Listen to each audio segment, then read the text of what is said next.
Hey guys, Kryptex here. So we got these control boards from Marathon with the new MaraFW or Mara firmware.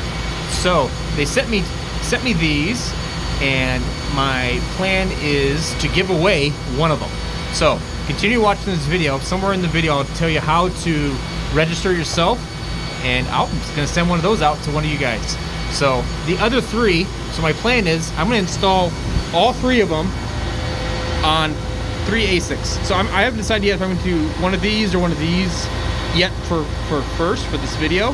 But I'm going to set it up on 3 of them, so then I can test all 3, take the average wattage, take the average hash rate, and kind of test them out.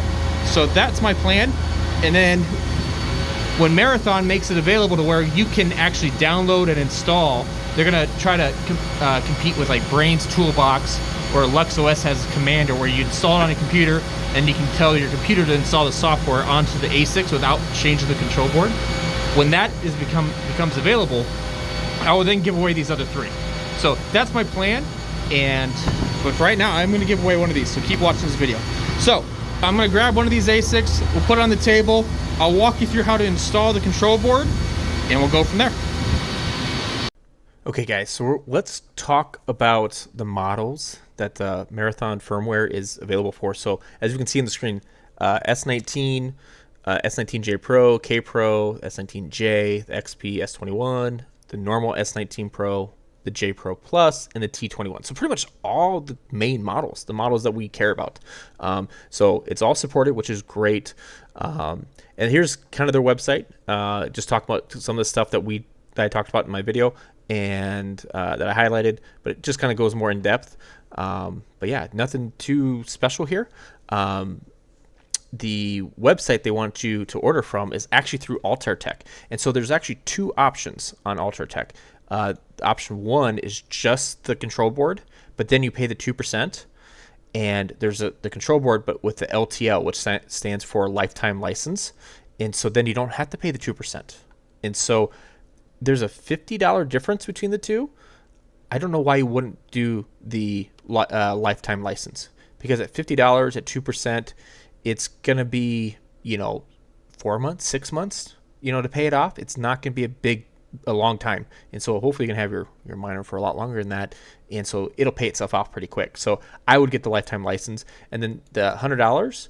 That's pretty comparable to the Brains and LuxOS option. So that looks great. So that's where you should order it from. So I open this up, and as you can see, the control board looks great, looks normal, but it has 4 of the new plugins on it, okay? And remember, the SK Pro had 2 and 2. So I was worried, I'm like, oh crap, I have to order some adapters. I should have thought that one through, my mistake. But if you keep looking through the box, underneath here, they actually send you 4 adapters, which is awesome. So if you have an S19J Pro that has 4 of the old style, you're good to go. You don't have to buy any adapters or anything. It comes with it. So I'm not sure of the other firmware versions of control boards from LuxOS or Brains, if they come with the adapters or not. But I was scared for earlier today when these showed up. I forgot to order the adapters. No, they come with it. So I have that. We're good to go. Let me take the top off and get this ready so I can show you how this goes in and make it nice and easy. Okay guys, we took 3 screws out. 1, 2, and then in the back 3. And then all you do is you pop this button and the whole thing just lifts up and comes right off. Okay, so 3 screws so far. That's gonna be pretty much it. And yeah, so then this is zip tied on, so I'm gonna get that cut off. And I'm gonna get these zip ties cut because I need to move these cords, the power adapters, to the new control board, and I need to put the adapters on these. So actually, you know what? I probably won't have to do this zip tie because I'll just leave it as is. But yeah, so then I'm gonna pop this out, slide this one in, and I'll show you when I get done with that, and then we'll get it turned on. Okay guys, if you got to this part of the video, click on the link in the description down below. It is Minerwind. He's a new up-and-coming YouTuber. He's got a ton of ASICs. He's into CPU mining. He's, has probably a bigger farm than I do, and he is making videos. So we're gonna click on one of his YouTube videos, in the comment section, write US or Canada, because I'm only going to send them to US or Canada, and then tell me the one ASIC miner you want, the one you want the most. So US or Canada, and then the one ASIC miner you want. And then I will do a random YouTube comments picker this weekend. Let's go Saturday, so I'll give you guys a couple days to write comments, and then I will pick the winner, and I will tag you in the comments of Minerwind's video. So go do that real quick and then come back to the video. Okay guys, so we got it installed. So I tried to go everything back in the same spot. The one thing that was a little bit different was there's 4 of these ribbon plugins, where on the original there was only 3. And so on the original, it was numbered 1, 2, 3, and on the Marathon, it's 1, 2, 3, 4. So the 1 and 2 are flipped, and so the way the ribbons are, this one seems a little bit longer. So I'm technically switching the 1 and 2 and the ribbons. It shouldn't matter, and I'm plugging in 1, 2, and 3, and not 4. So we'll see if this works. I'm not sure if it matters or not, but we're going to do 1, 2, and 3 for the first attempt. We'll see if we get all 3 hash boards to show up. Otherwise, the adapters work great. Everything else is plug and play. There's 2 of these plugins. It's something wrong with the power supply, the ribbon to the power supply. So I chose power supply 1. There's 1 and 2 here, so I chose 1. So let's get this button backed up here. But it's pretty simple, pretty straightforward so far. But those are the couple things that could be different. So I'm telling you what I did now, and we'll see if I'm correct or not. So let me button this back up, and then we'll get it turned back on. Okay guys, so we're up and running. As you can see, it says 4 minutes, and it's saying it's at 111.82 terahash. So I'm still thinking it's kind of figuring itself out, kind of tuning itself is the word I was trying to find. And yeah, so it just turned on power. So at the wall, I have this middle one unplugged. I have just this one running, and this is pulling 8.35 amps. So right now at the wall, it's pulling 18.22 amps, so just about 10 amps. So it's about 2,380 watts, give or take. So I have it now. I just set it in stock. I just put my pool in. That's all I did. So if we're looking here through the software, and bear with me on the dust, and if you make fun of me and my dust, you're not going to win the drawing. Just I'm going to give you guys a little heads up. But as we can see here in the home screen, it looks very similar like all the other firmwares, which is fine. Has temperature, fan speed, terahash, how the boards are doing, and so forth. And let me refresh it, because I know the pool was working earlier. So let's see here. It says mining. It says fully functioning. The license server is green, so that looks good. So let's keep looking down here. And okay, so now the hash board is showing the right terahash. If we go down a little bit farther, it says the pool is good. Okay, so I just had to refresh it. It's all good. If you look here at info, it kind of gives us the firmware, when it was, what firmware version you have, and that's about it. If we look at configuration, so this is where I went. I put my pool in. You can put, pool 1, 2, and 3. It numbers at 0, 1, 2, but you just put your multiple pools in there. And then down here is kind of where the fun stuff happens. So operating mode. So I haven't changed anything yet. So as you can see, it says stock. If we click on that and we choose automatic tuning, it gives us more options. It gives us mode selection and target percentage. So if I go to hash rate or percentage or power target, if I type these in, so I'm gonna do power, and I do not 3,900 watts, which would be insane. Let's do 3,000 watts. So I'm going to do 3,000. I'm going to do 2,500, and I'm going to do 2,000. And again, I'm going to stick with 2,000 because I want to have 3 of these on 130 amps. So let's choose 3,000. Okay. And we're going to leave the rest of the settings here. So these advanced settings, SSL, shutdown, pool is disconnected. So the reason behind that is if your internet goes out, it shuts the miner off. So then it's not wasting power. That's what that is. environment profile, air cooling. So I know they have immersion, a couple different immersion, hydro, and so forth. Obviously, I'm just doing air, but there's a couple different options there for you big timers out there with immersion cooling and stuff. Okay, and so we're gonna go up to the top here. We're gonna choose save. So again, we're doing 3,000 watts. Save, okay. And we'll let it do its thing. And then also it has logs, so you can read through the log kind of as it goes, which is pretty cool. And then got network, so you can kind of check out the network. You can change the host name, then you can upgrade the software. And this is also how you get it back to stock. So if you want to go back to stock, you put the Bitmain software in there and install it. So I'm not going back to stock, but I'm just telling you guys where it is. So we'll go back to status, and I'll come back here in about 5-10 minutes and tell you what we get. Okay guys, we're back. So remember, I set this at 3,000 watts, and it's kind of situated. The power is not jumping around. As you can see, I'm pulling 119 terahash, 118.98. And if you look at the wall, I actually did the math. It's only pulling like 2675 for the watts. So I have it set for 3,000. I'm gonna bump this up to like 3,400, to where I'm actually gonna start pulling a little more on the wall. I have some room to go, and let's see what this thing can push up to. So far, really good, because it's not pulling the 3,000 it says it is, but I'm getting more hash rate, so I'm actually staying pretty efficient. Better than the 25 it says, if we actually look at the wall, what the wall is pulling. So let me bump this up a little bit, and let's try this again.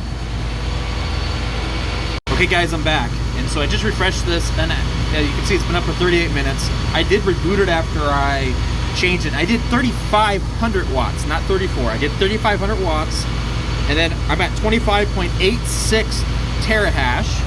If you look at the wall, I did the math on it. It's actually pulling 3111 for the watts. So what I'm seeing here is that the wattage is in the software. It's thinking it's much higher. It's that, which is good. So you're not going to overdo yourself, especially when it gets hot out, and you know, when your temperature, your fans ramp up and everything, and so you're actually pulling more wattage than you think. This gives you a little bit of a buffer there. So yeah, it's saying 3580, 3578. Like I said, I'm only pulling 3111 at the wall, so I'm actually doing pretty good. So I want to also tell you about the environment. So right now my shed is it's 45 degrees in here. There you go, 45 degrees in here. It's at night. When I started all this, it was like 50. So like, I have optimal test conditions. Okay, it's pulling in cold air. The shed's not hot. You know, this is about as good as it's gonna get. So the good part is it's under representing the power, so you're not going to kill yourself. You're not going to overdo it and not realize it. But I can keep pushing this and pushing this, so I'm not going to. 3,500 is plenty. You know, I'm sure it's pushing quite a bit of voltage and high frequency, so I don't want to push it any more than I have to. But I will say it's actually getting better than what it says. So I have a spreadsheet with all the clocks here at the end and what I actually got, and I'll compare that as well. So let me put it down to 2,500, refresh it, and then I'll come back in. Okay guys, we're back out here. So as you see, I've been on for 18 minutes. This is 2,500 watts, so it's pulling 104.28, but at the wall, it's pulling 2193, okay? So still pretty good. You know, it's still underclocking, so it says it's pulling 2,500, but it's only pulling 2193 at the wall, and that's steady. It's not bouncing around at all. I will say this thing tunes pretty quick. You know, just 19 minutes since I restarted it, so that's all really good. So I got one more setting I'm gonna try, and actually I'm gonna set it at 2250, and we're gonna see what it gets, because then I'm hoping for it to actually be at about 2,000 at the wall. So I'm gonna set it at 2250 to get 2,000 at the wall. My goal is that, you know, I need to have a little room to play there, but like I said, this was pulling 1994 at the wall. So if I get pretty close to that, I'll be pretty happy. So let me set this for 2250 for the last test, and I'll be right back. And here we go, guys. So here's the final numbers. Let me make this a little bigger for you. some of you guys out there are a little blind, but here's the final numbers of my testing, and this is just on one machine. Now I would say this is one of my better K Pros. So I have 9 of them. You know, I would say this would be like the second or third ranked one out of the 9, and so it does better than some of the other ones. But so here's my final numbers, and so this is the setting that I told it to in the Marathon firmware, and so you can see that the results are pretty good. And then I added in the revenue, power cost, and the profit you get, and then the percentage over stock of what you get, depending on what your clock is. And so this is just with today's numbers. And the reason I did this is because you're gonna be paying 2% for the firmware, and is it worth it? So the goal is, if you're gaining 5% but you're paying them 2%, you're ahead 3%. But if you're only gaining 2% and you're paying them 2%, you're breaking even. So as long as that gain is above, you're good. And so the gain percentage, you can see it's quite a bit better, except when you get way over the higher clocks. And that's because I'm using 10% electrical. If I was using if you have 6% or 6 cents electrical, then yeah, the gain gets more and more the higher your wattage goes. So that's just kind of good rough numbers. As you can see, it's doing just fine at the close to stock settings. So yeah, I mean, there's no reason not to do it when you're gaining 6-8% after you pay the 2%. I mean, that's you're ahead. So, and even I'm losing my profit here, but I'm actually being able to run it at a much better wattage. You run it lower, so that gain is actually nullified by being able to run it lower. So yeah, very, very good results. Even at this 2000 watts, this compared to the LuxOS and BrainsOS on this specific machine, I'm actually getting a higher hash rate. So that's all for today. It's a big long video kind of talking about this. My first impression is I'm very happy with this. This actually ran really good, really smooth. But honestly, all the firmwares nowadays, they're pretty easy, pretty nice to look at and mess with. It's not too hard, but the results are pretty good, especially at this lower wattage. It actually does pretty good at lower wattage. And then at the higher wattage, I don't have very good testing compared to be able to test it against Brains and LuxOS at these higher wattages, but it runs pretty well. It's losing some efficiency, but you're gaining quite a bit of hash rate. You're gaining 12%, 13% hash rate. So it's making up the difference. So yeah, overall, very pleased with it. Don't forget, in the description below, go to that comment from Minerwind and comment on his video, and remember US or Canada, and then tell me which ASIC you want right now, either the purchase or just you plan to get, or which one you think's the best. Just tell me what ASIC you prefer right now, and yeah, well, I'll pick a winner here this weekend, and I'll highlight the comment. I'll blast it out over YouTube and Twitter, and hopefully you win yourself one of these free control boards. Thank you, guys.